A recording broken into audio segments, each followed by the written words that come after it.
Right, so here's a question. Do you fancy losing faith in humanity?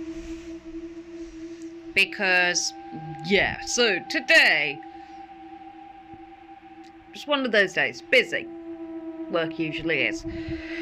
And I thought, do you know what? I'm going to do this review because after I read Countdown to Oblivion,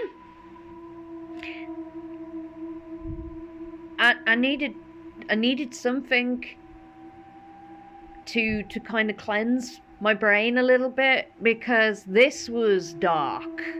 Now, when you think end of the world stories, like, it's understandable that there's going to be some bleak concepts in there, especially when we're going with, like, into an apocalypse and the options of various different things that could kill people off is there, obviously. I worry about Brian sometimes because, like, if you want to lose faith in humanity altogether, Brian's your man. Because I have noticed that a lot about Brian's work. He is very good at highlighting the darkest parts of humanity and pulling a incredibly creative story out of thin air. In this one, we follow Chuck, who is an alcoholic on a search for his daughter. Now, at one point, you're like, okay, it's going to be this type of story. But then it goes a whole different frickin' direction. There are so many twists and turns in this small book. And I'm not even remotely surprised, because obviously I've read his, like, stuff before. And it blew me on my ass, his last book. So, obviously I knew, like, a little bit of an expert, knows what he's doing in terms of misdirection and character realisation in a short novel. It's a short book, but it packs a punch.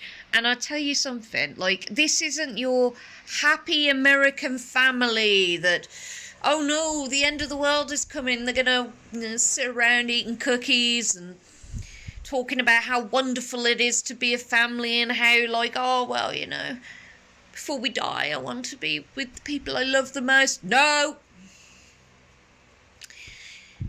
We're talking rough as hell kind of shit. We're talking drugs.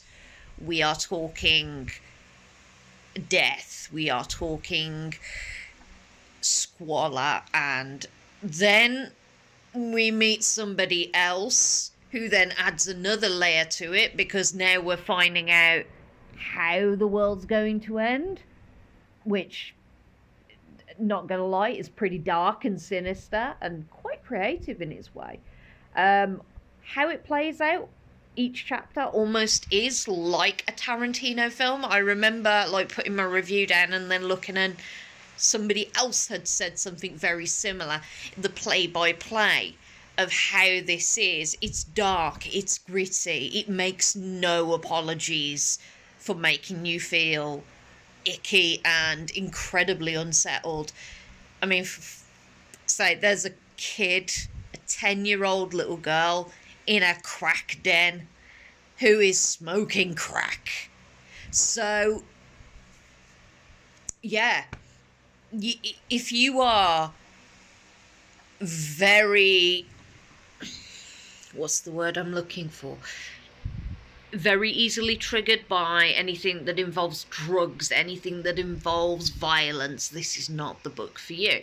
However, if you want something different, something twisted, almost a really dark and bleak way to end the world, this is your book.